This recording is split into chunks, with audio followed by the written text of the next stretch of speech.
Bak dostum, her araba güzel olabilir ama her araba sana uygun değildir. Araba alırken sadece güzel görünüyor demekle olmaz. O zaman ne olur biliyor musun? Gidersin kup kasa, yere yakın, sportif bir araba alırsın, sonra evlenirsen ilk çocuk koltuğunu takarken bel fıtığıyla tanışırsın. Yani önce kendini tanı, sonra arabayı seç. Kendine şu 5 soruyu sor. 1. Aracı nerede kullanacağım? Şehir içi mi? Uzun yol mu? Köy yolları mı? Trafikte sıkış tepiş mi? Otoyolda 140 sabit mi? 2. Arabayı kimler kullanacak? Tek başıma mı? Eşim, çocuklar, kayınvalide dahil mi? Arka koltukta çocuk koltuğu mu olacak, yoksa bas gitar mı taşınacak?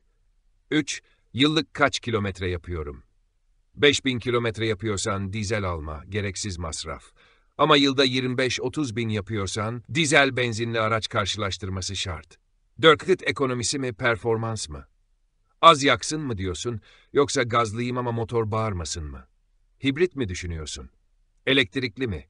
O zaman şarj istasyonlarına 10 kilometre mesafede misin? 5. Görünüş mü, işlev mi? Abone olup takip etmek, bu ikinci el maceranda yol arkadaşı olmak demek. Beğenmek, bu içerik tam gaz demek. Yorum yapmaksa sesim duyulsun demek. Destek ol, birlikte öğrenelim, gülelim ve yolda kaybolmayalım. Direksiyon sende, hadi bas gaza. Arabam yakışıklı gözüksün diyen genç kardeşimsin, anlarım. O zaman sana genç arabaları listesi lazım. Ama ailemin konforu önemli diyorsan, aile arabası tavsiyesi için bagaj, arka diz mesafesi, süspansiyon önemli. Vites tartışması, manuel mi, otomatik mi? Bu konu kanlı bıçaklı. İki kamp var. Bir, manuelciyim, vites benim ruhumdur diyenler. İki, trafikte sol ayağım uyuştu deyip otomatikçiliğe geçenler. 2025 Türkiye'sinde otomatik vites artık eskisi gibi değil. Çift kavramalı, tork konvertörlü sistemler artık hem konforlu hem ekonomik. Ama hala ben vitesli araba kullanmayı seviyorum diyorsan, manuel senin için var. Ama şunu unutma, yarın bir gün satmak isteyeceksin. İkinci el otomatik vites araba tavsiyesi her geçen gün artıyor çünkü alıcısı daha fazla. Yani şimdiden bunu düşünerek karar ver. Araç tipi seçimi, sedan mı, hatchback mi, SUV mu? Burada da herkesin kafası karışık. Gel tek tek açalım. Sedan, arka bagajı büyük, şehir dışı yolculuklar için ideal. Aileye gider. Hatchback, şehir içi kullanım kolay, park etmesi pratik, bekarlara ya da yeni evlilere cuk oturur. Hem havalı hem konforlu hem de yüksek ama yakıtı da bir o kadar iştahlı. SUV görünce abi tam aile arabası diyenler unutmasın, o lastikler değişince ödemesi kan ağlatır. Bir de crossover denen melez tipler var. Ne SUV ne hatchback. Görünüş olarak hoş ama bazen ne o yola ne bu yola tam oturur. Bütçeye göre araba tavsiyesi yaparken bu tip arabalar fiyat performans olarak iyi olabilir ama beklentini net tut. Hayat tarzına göre araba. Esnaf mısın? Ticari tarzda, motoru sağlam, parçası ucuz araba bak. Kurumsal çalışan mısın? Temiz görünümlü, sunroofu opsiyonel, az yakan ama kendini belli eden araçlar. Üniversiteli misin? O zaman yakıt tasarruflu, ucuz parça bulabileceğin, arkadaşlarına da cool gözüken arabalar seni bekler. Yeni baba oldun mu? Isofix girişi olmayan arabaya yaklaşma bile. Sonuç, araba sana uymuyorsa boşuna masraf olur. Bak dostum, bir mont var çok güzel ama senin bedenin değil. Alırsan giyemezsin. İşte araba da böyle. İhtiyacına uymayan araba ne kadar ucuz olursa olsun seni mutsuz eder. İkinci el alınacak en iyi araba, senin ihtiyaçlarına en iyi uyan arabadır. Ne kadar ucuz olduğu değil, ne kadar işini gördüğü önemlidir.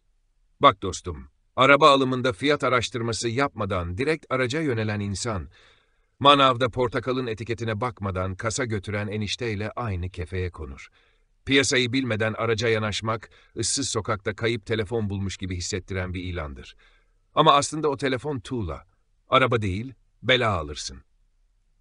O yüzden bu bölümde seni piyasa dedektifi yapıyoruz. Not defterini aç, gözlüğünü tak, Sherlock Holmes gibi dalıyoruz. Başlangıç noktası sahibinden. İlk iş, sahibinden.com. Burası ikinci el dünyasının Google'ı. Ama dikkat, oradaki ilanların hepsi gerçekçi değil. Bazıları araba bahane, ilgi çekmek şahane kafasında. Bazı ilanlar da öyle sahte ki, aracı görünce bu ilan rüyaydı galiba diyorsun. Nelere bakacaksın? 1. En düşük ve en yüksek fiyatı değil, ortalama fiyat aralığını belirle. Mesela aynı model 100.000 lira farkla listelenmişse ya biri dolandırıcıdır ya da diğeri gözü kararmış bir satıcıdır. 2. Aynı aracın farklı şehirlerdeki fiyatına bak. Adana'da 480'e satılan araç İzmir'de 550 olabilir. Çünkü coğrafya kaderdir, fiyat değiştirir. 3. İlan tarihi eski ise şüphe duy. 45 gündür satılmayan araç ya arızalıdır ya da satıcısı duygusal bağ kurmuştur. 4. Açıklamaları oku. Teyp yok, motor var. Bin git diyen ilanlar, riskli. Bir kuruş masrafı yok diyen ilanlar en masraflısı. Soğukkanlılık zamanı, otopazarı. Şimdi gerçek dünyaya iniyoruz. Telefon ekranından çık, toprakla buluş. Otopazarı, Türkiye'nin dört bir yanında her hafta sonu kurulur. İçeri girerken hafif bir baş dönmesi yaşayabilirsin. Çünkü fiyatlar ilanlardakine benzemez. Burada pazarlık vardır. Burada satıcıyla göz göze gelirsin. Ve burada gerçek piyasa yatar. Otopazarı taktikleri. Yanında biriyle git. Hem moral hem de usta bu işten anlıyor havası verir. Aynı model aracı 3-4 satıcıda gez. Hepsi farklı şey söyler ama ortalama kafanda netleşir. Fiyat yazmayan araçlardan uzak dur. Bu genelde fiyatı sorarsan suratına göre söyleyeceğim anlamına gelir. Satıcıya fazla güvenme ama tamamen paranoyak da olma. Kardeşim bu araba 5 kuruş yakar, 10 kilometre gider. Diyenin egzozuna bak, duman atıyorsa teşekkür et ve uzaklaş. Fiyatlar ne diyor? 2025'in rakamlarıyla gerçekler. Şu an otopazarı araç fiyatları 2025 yılında şöyle şekilleniyor.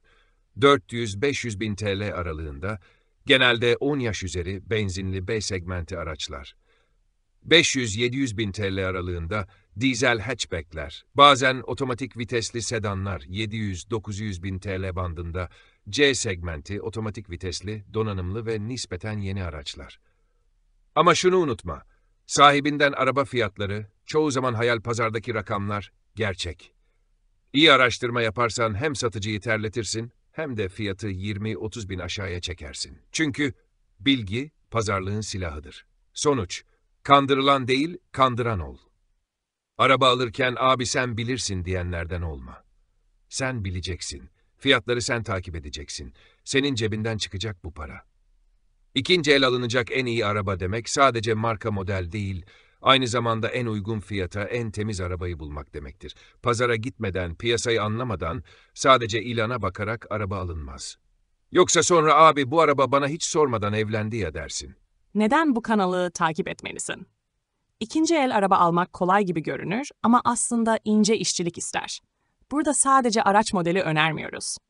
Bütçene uygun en doğru aracı nasıl seçeceğini, pazarlıkta hangi taktikleri kullanacağını, hangi aylarda fiyatların ne yönde hareket ettiğini ve gizli masraflarla nasıl baş edeceğini adım adım anlatıyoruz. Kısacası bu kanal, ikinci el araba alırken yalnız kalma diyenlerin rehberi.